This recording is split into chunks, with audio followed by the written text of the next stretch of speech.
Welcome back to the Deep Dive. I'm your host, and I have to tell you, today feels, it feels a lot different than our usual shows. Yeah, it really does. Usually, we grab a business book or maybe pull out some interesting facts about productivity history, maybe learn a little something about how the world works, and then we move on. Right, a standard review. Exactly.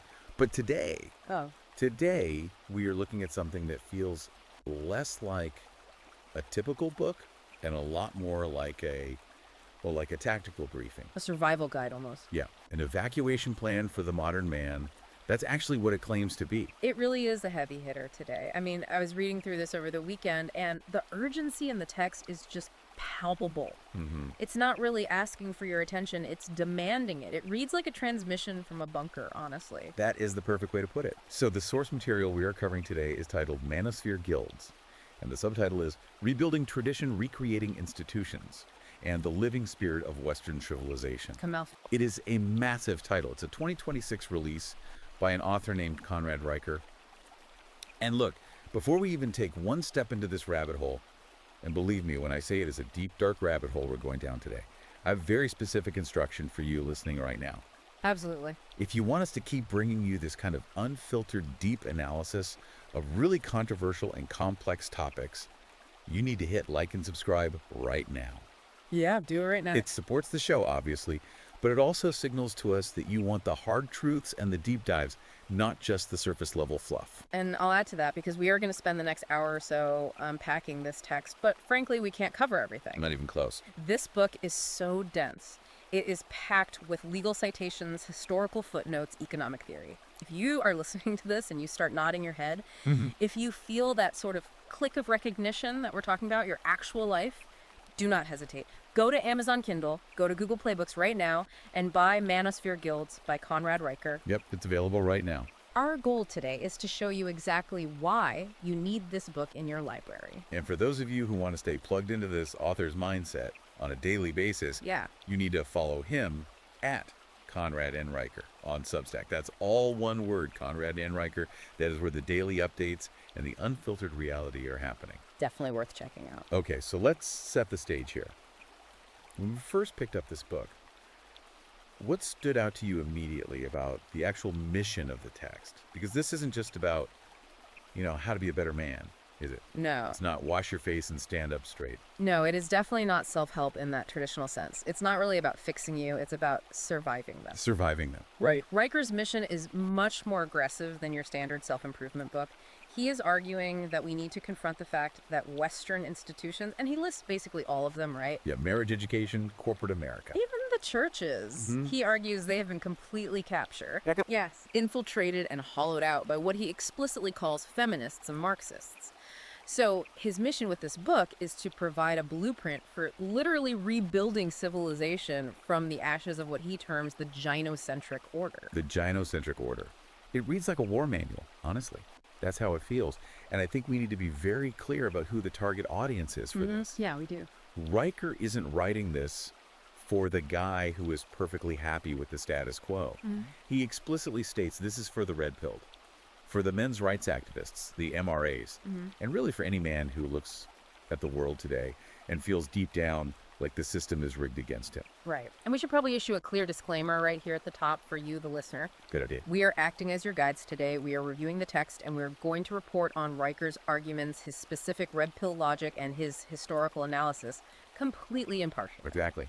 We are reporters here. We aren't here to endorse these views or condemn them. We are just here to explore the architecture of his argument so you can understand exactly what is being said in this sphere. We are stepping into his framework to understand the world exactly as he sees it. Perfectly said. So let's get into the core thesis then. Riker calls it the gynocentric illusion. That's a huge phrase. What is he actually saying when he uses those words? The basic premise is that we are living in a society that has effectively declared war on male nature. Okay. Riker argues that everything about being a man competence aggression logic, the fundamental drive to build, is being actively suppressed by modern culture. But the illusion part is critical, right? Exactly. The illusion part is where it gets interesting. He argues that society pretends it doesn't need men. It pretends the future is female. Right. You see that slogan everywhere. But simultaneously, he says that same society relies entirely on men to keep the power grid running, to keep the roads paved, to keep the sewage systems working, and frankly, to pay the majority of the taxes. He calls it a parasite-host relationship. He does. In his view, the culture completely despises the very masculinity that is absolutely required to keep the lights on. And he connects this to a very specific historical strategy, doesn't he? The long march through the institutions. Yes, this is a massive part of his historical context. He references Antonio Gramsci and the Frankfurt School. For those who don't know, who were they? These were Marxist thinkers back in the early 20th century. They realized that the West was just too strong to be defeated militarily or even through standard economic revolution. Because the workers in the West weren't rising up. Right, they were too happy with capitalism, they had cars, they had refrigerators, they weren't going to start a violent revolution. So Gramsci proposed something else, a cultural hegemony. Meaning what exactly? The idea was to slowly infiltrate the culture-making institutions. The universities, the media, the church, the entertainment industry. And Riker argues they succeeded. Completely. He argues they systematically replaced the historic masculine archetypes, like the warrior, the philosopher, the builder, with what he calls a neurotic, effeminate counter-hegemony. Wow. The goal, he says, was to make the traditional virtues of the West look like actual mental pathologies. So stoicism becomes... Emotional repression. And leadership becomes... Toxic masculinity, exactly. Yeah. And the instinct for protection becomes controlling behavior. It's a total inversion of values. And it's interesting because Riker doesn't just rant about this. He tries to use very strict logical frameworks to back it up. Yeah. He keeps bringing up what he calls irrefutable syllogisms. Yeah, he leans heavily on logic. He frames the current system as a casino. I found that to be a really striking analogy. That is a powerful metaphor, and he breaks it down very logically. He says, imagine a casino. You walk in the door, and the house immediately takes half your assets right at the entrance. And that represents taxes and the basic cost of living. Right. Then you sit down to play cards.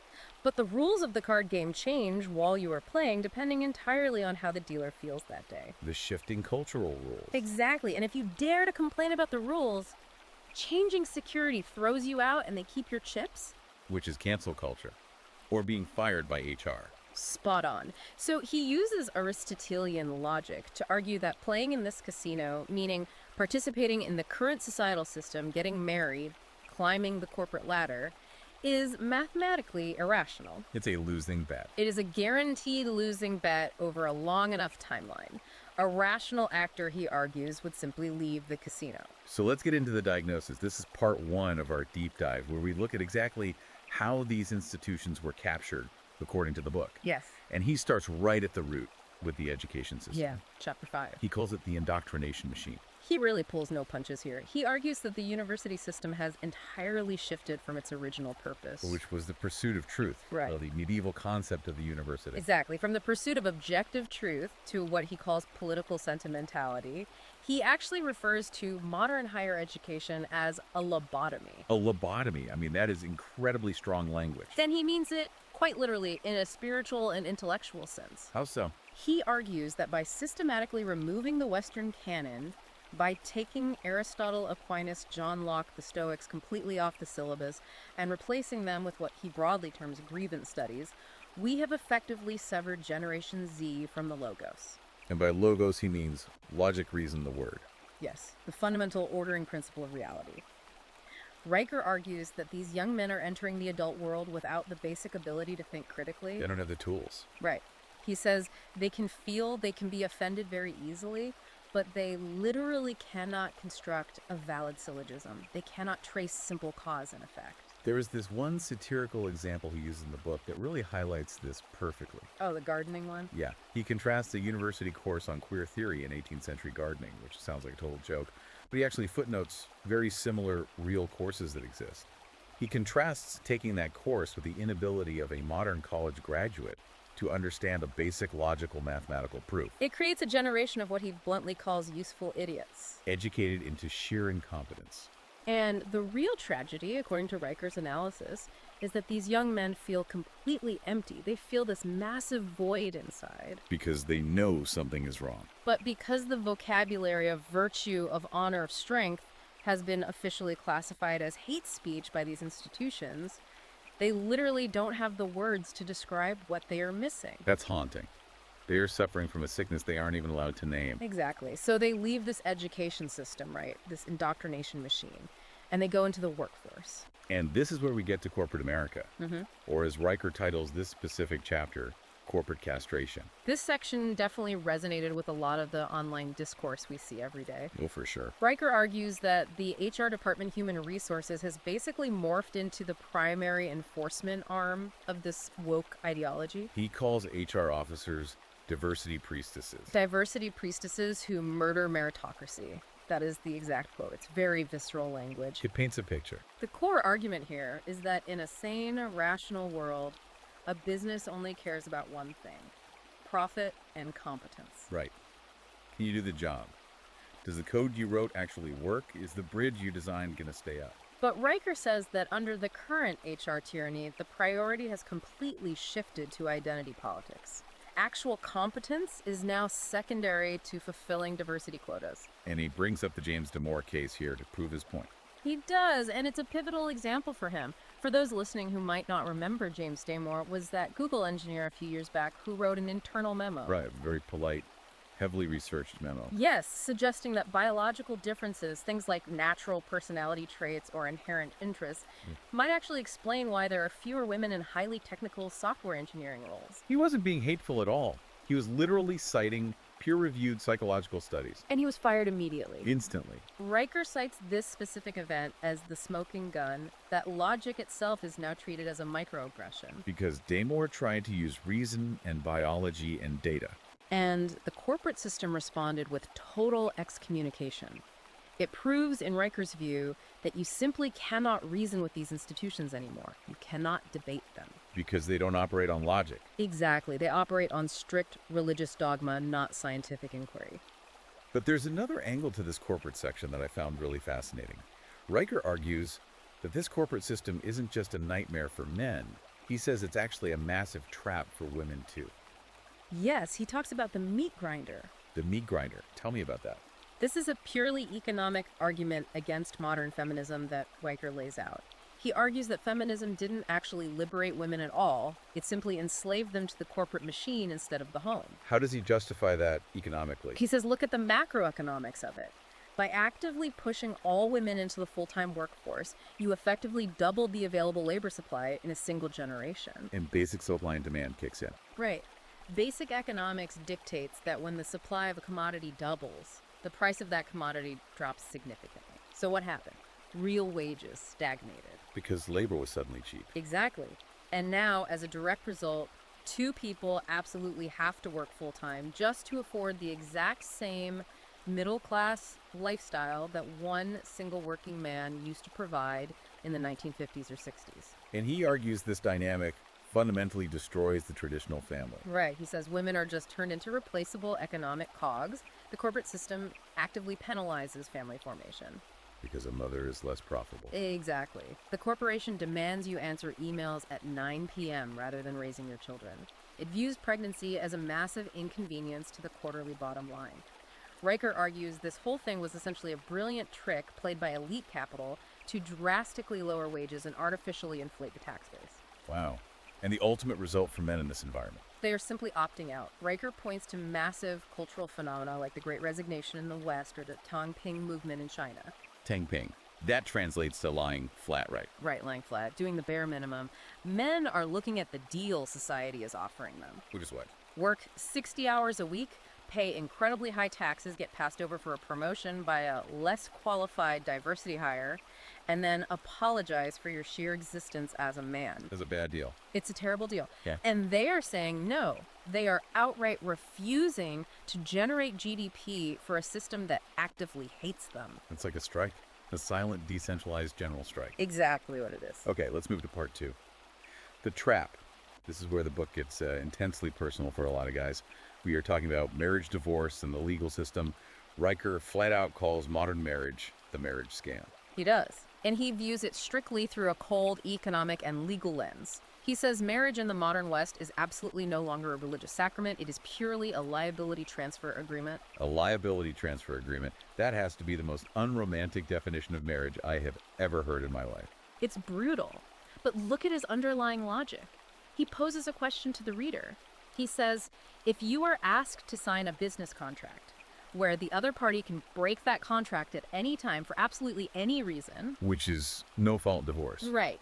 And not only can they break it, but they will actually be financially rewarded for breaking it through mandatory alimony and the splitting of your assets. Would you ever sign that business contract? Absolutely not. You'd be fired by your own company for signing a contract that bad. Exactly. Yet men sign it every single day. Riker argues this is purely because men are heavily deluded by what he calls the Disney narrative. They think it's about love and romance, while the state is operating strictly on predatory contract law. He illustrates this with a story, the parable of Gary versus Tyler. This is a central narrative pillar in the book. Let's really unpack Gary first. Sure. Gary is the good guy. He is the exact guy that society and his parents told him to be. The blueprint. Right. He's a software engineer. He works incredibly hard, 60 hours a week. He buys the modest house out in the suburbs. He is a steadfast provider. He pays his taxes. He pays his taxes. He never raises his voice. He helps out with the household chores. He does everything right, according to the modern script. And how does the story end for poor Gary? It ends in absolute disaster. Riker describes how after 10 years, Gary's wife simply gets bored. Lord. She feels unfulfilled. The surrounding culture, the media, her friends tell her she deserves more. She deserves to go find herself. So she files for divorce. A no-fault divorce. And because Gary was the primary earner, he gets legally decimated. He loses the house he paid for. He only gets to see his kids maybe 4 days a month if he's lucky. And his standard of living plummets. He is living in a tiny studio apartment, handing over 40% of his net income to a woman who voluntarily chose to leave him. Riker says Gary has effectively become an indentured servant in the very nation he helped build. It's a crushing story. And then on the other side of the coin, there is Tyler. Tyler the Tatted. He is the absolute antithesis of Gary. Describe Tyler. Tyler is a part-time bartender. He has neck tattoos. He rides a loud motorcycle.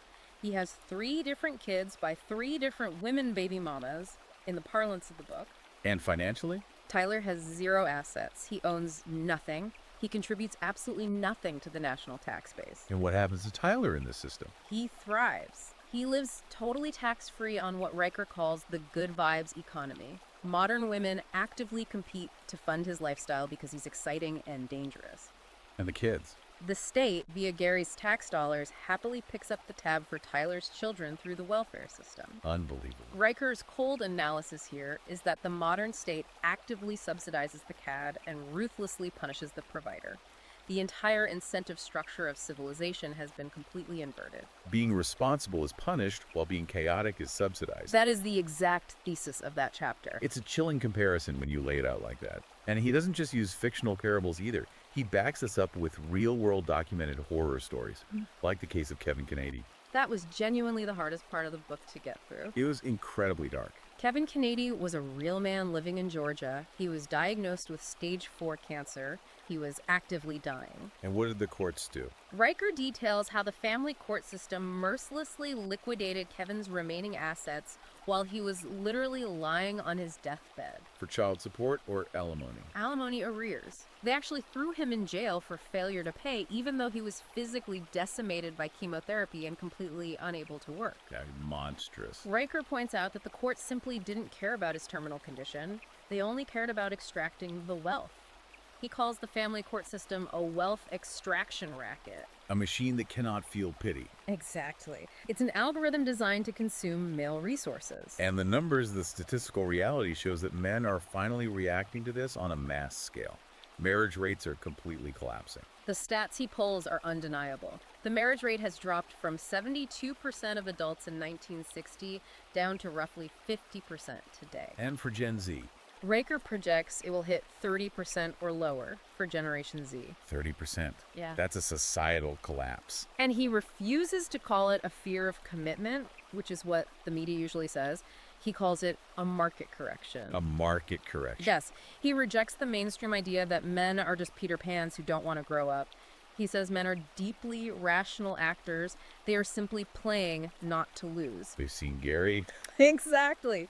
They have looked at the divorce statistics, they have looked at the completely biased laws, and they have rationally decided that the only winning move in this game is not to play. It's logical self-defense. Precisely. You don't walk into a burning building. Right. Which leads us perfectly into part 3, the cultural assault.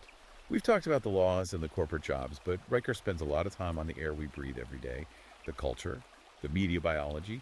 He actually calls modern pop culture a psychochemical toxin. He really believes that every major movie, every single television commercial, every sitcom is carefully designed to neuter male ambition and confidence. Give me an example of what he means. Think about almost any commercial you see today.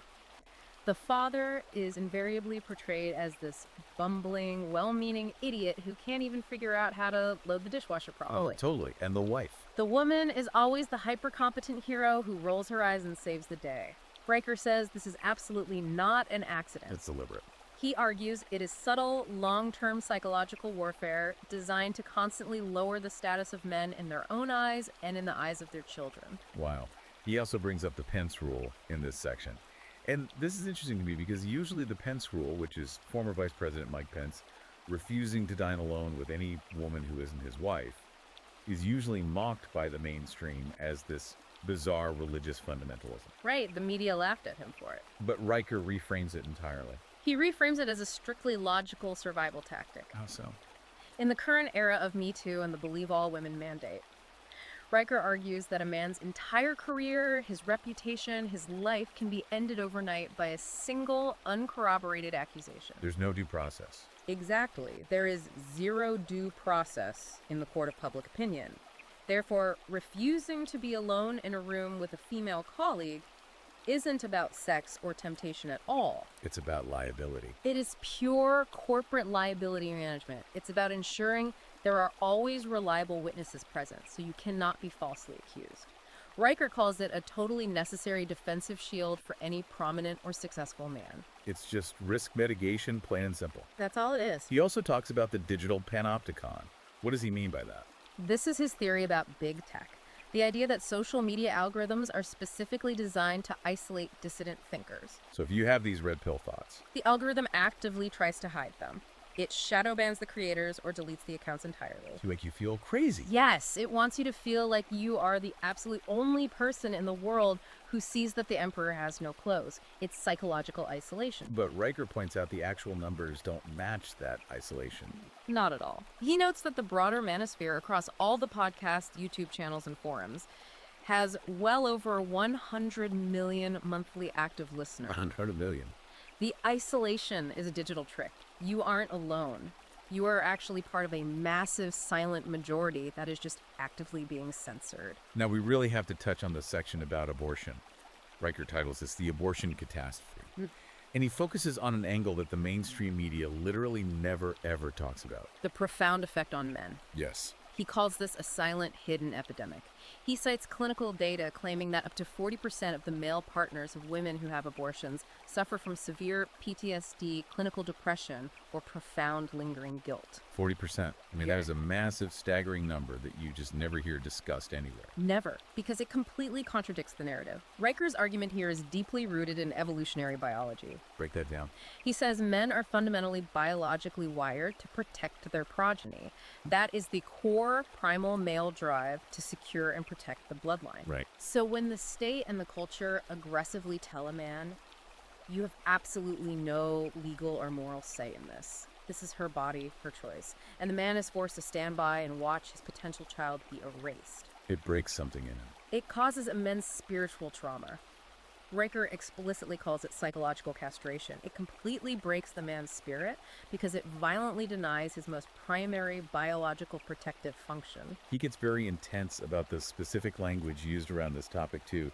He calls it linguistic gymnastics. Sorcery against logos is his exact phrase. Sorcery against logos. He points out how the system constantly changes biological definitions based purely on convenience and intent. Right. If the mother wants the pregnancy, it's a baby. And you listen to the heartbeat. But if the exact same pregnancy is unwanted, Suddenly, it is medically downgraded to a mere clump of cells. It's completely subjective biology. Riker argues that this deliberate fluidity of language is a political tool used to mask a brutal reality. It's a direct attack on objective truth itself. And the ultimate victims of this entire cultural and linguistic assault are Gen Z, the youngest generation of men. Riker calls them the lost tribe.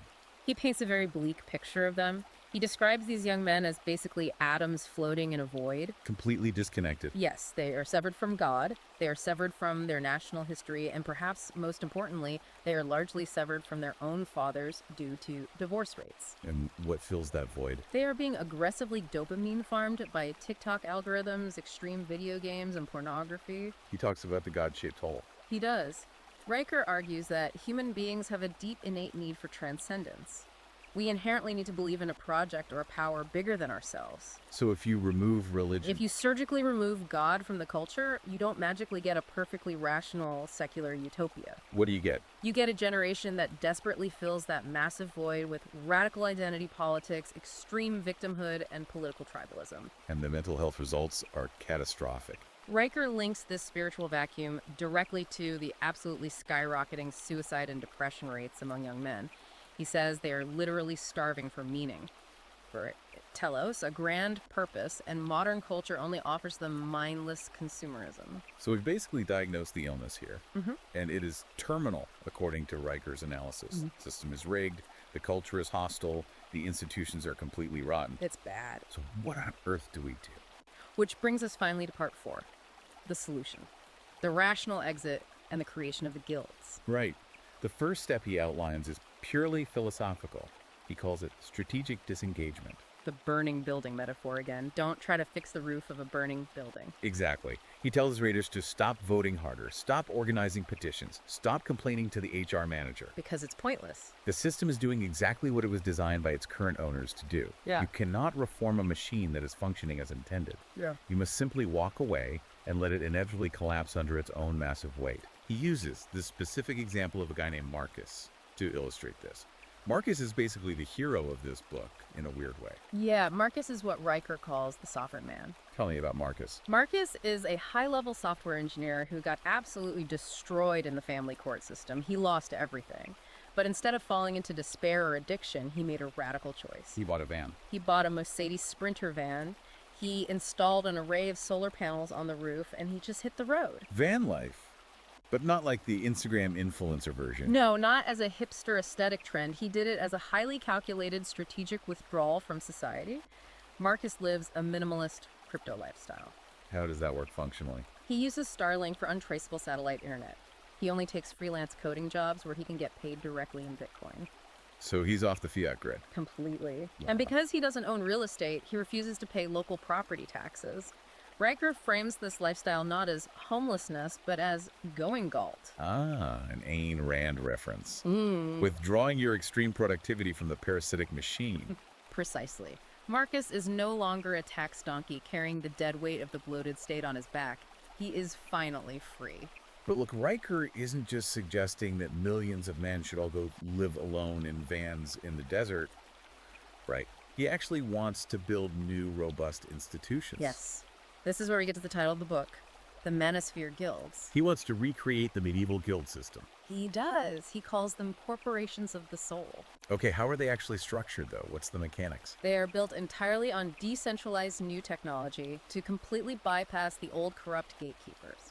The first pillar is Bitcoin and crypto. Why is that so central? Riker views government fiat currency as the ultimate tool of control. He calls inflation the hidden tax that steals men's labor.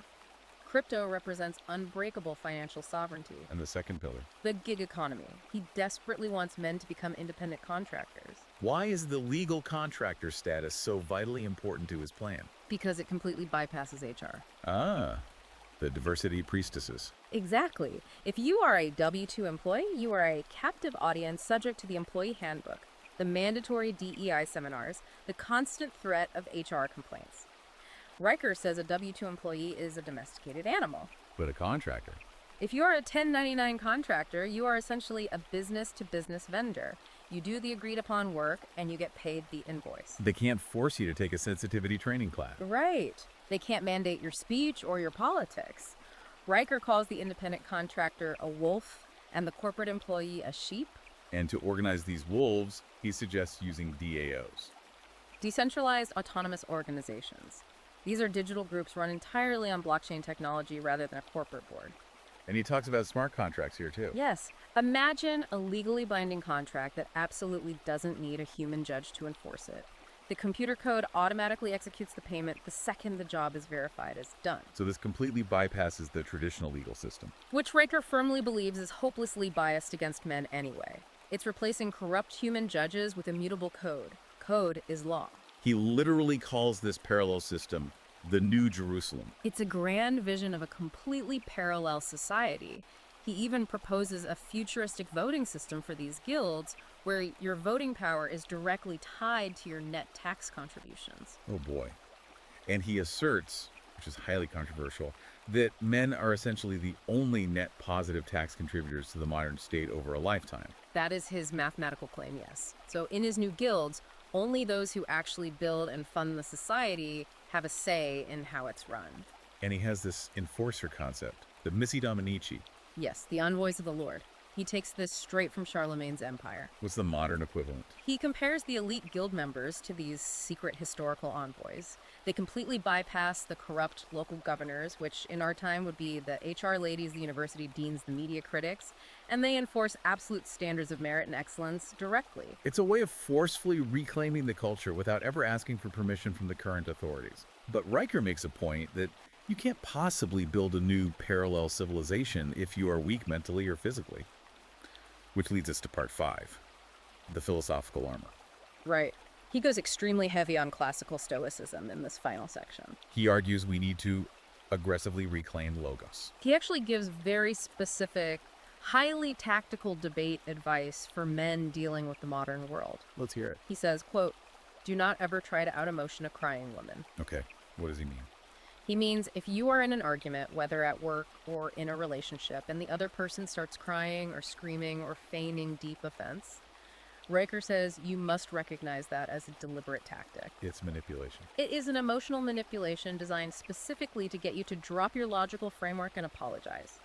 He says you must use the cold, hard steel of logic. How do you do that in the moment? You demand premises. Yeah. You demand empirical data. You maintain your emotional frame entirely. If you enter their chaotic emotional frame, you have already lost the debate. He also brings up the Stockdale paradox, which I thought was a brilliant historical parallel. It's deeply inspiring, actually. Admiral James Stockdale was an American prisoner of war in Vietnam. He was held at the infamous Hanoi Hilton for years. And he survived when many didn't. Why? Riker explains that Stockdale survived specifically because he wasn't a blind optimist. The optimists died. Yes, Stockdale noted that the optimists were the ones who said, "We'll definitely be rescued by Christmas." And when Christmas passed, they said, "We'll be out by Easter." And then what? When years went by, they literally died of broken hearts. They lost hope. Stockdale's philosophy was, I absolutely will get out of here alive eventually, but it won't be by Christmas. He accepted the brutal present reality. Exactly. You must face the horrific reality of your current situation without ever losing faith in the ultimate victory. Riker says men today are essentially POWs in a hostile culture war. So be like Stockdale. Admit the situation is absolute hell, but know with certainty that you will eventually win. And part of that survival is a daily practice he calls the evening review. This is a classic Stoic mental exercise. Every single night before sleep, you ask yourself very hard questions. Did I act with true virtue today? Did I control my temper when provoked? Did I seek actual wisdom? Why is this internal review so important to his framework? Because Riker says you desperately need an internal scoreboard. The external scoreboard, meaning mainstream society, is completely broken. Right, society calls your virtues toxic. Exactly. Society calls you toxic and problematic, so you must know internally through rigorous self-auditing that you are in fact virtuous. And he pairs this mental toughness with extreme physicality. Yes. Cold plunges, extended fasting, heavy weightlifting. He views all of this as literal evolutionary warfare against a soft, dying system. How does lifting weights fight the system? Because the system actively wants you to be a physically weak, fat, dopamine-addicted, docile consumer. Therefore, becoming a highly ripped, incredibly disciplined stoic is the ultimate act of physical rebellion. Your body is your fortress. Your body is the one single piece of property the state absolutely cannot confiscate from you. So make it a weapon. Man. So bringing it all home now, the outro. Riker paints a very vivid vision of the distant future. He calls it the 1,000-year golden age. He truly believes the current Western order is completely doomed. He says it's built on a gynocentric lie that mathematically cannot pay its massive debts. That's going to default. And when that inevitable collapse happens, he says the singularity occurs. The singularity. Meaning what in this context? The point where the parallel economy, the network of Manosphere Guilds we talked about, becomes the only functional structure left standing in the rubble. They inherit the Earth. Yes, because they will literally be the only capable men left who actually know how to build things, fix things, and maintain order. Incredible. And he leaves the reader with one final, very provocative thought at the end of the book. He does. He asks the reader a direct question. Are you a tax donkey? A mindless beast of burden pulling the cart for a system that actively hates you? Or are you an architect of reality? Architect of reality. That is the ultimate challenge right there. And look, if you're listening to this, we have covered a massive amount of ground today. I really have. But honestly, we have barely even scratched the surface of the sheer tactical depth contained in this book. Riker goes into incredibly specific crypto investment strategies, highly detailed legal defensive breakdowns for divorce, and actual physiological medical advice that we just didn't have the time to get into today. It's true. If you want the full comprehensive evacuation plan, you simply need to read the book yourself. So do it. Go to Amazon Kindle. Go to Google Play Books. Right now. Buy Manosphere Guilds by Conrad Riker. This isn't just a book to sit on your shelf. It's a weapon for your mind. And if you want to follow the ongoing mission day by day, subscribe to Conrad and Riker on Substack, and be sure to follow Conrad Riker on Twitter for his real-time thoughts. Time to seize your agency, guys. Please like and subscribe to The Deep Dive right now so we can keep bringing you this level of analysis. We will see you next time. Stay logical out there.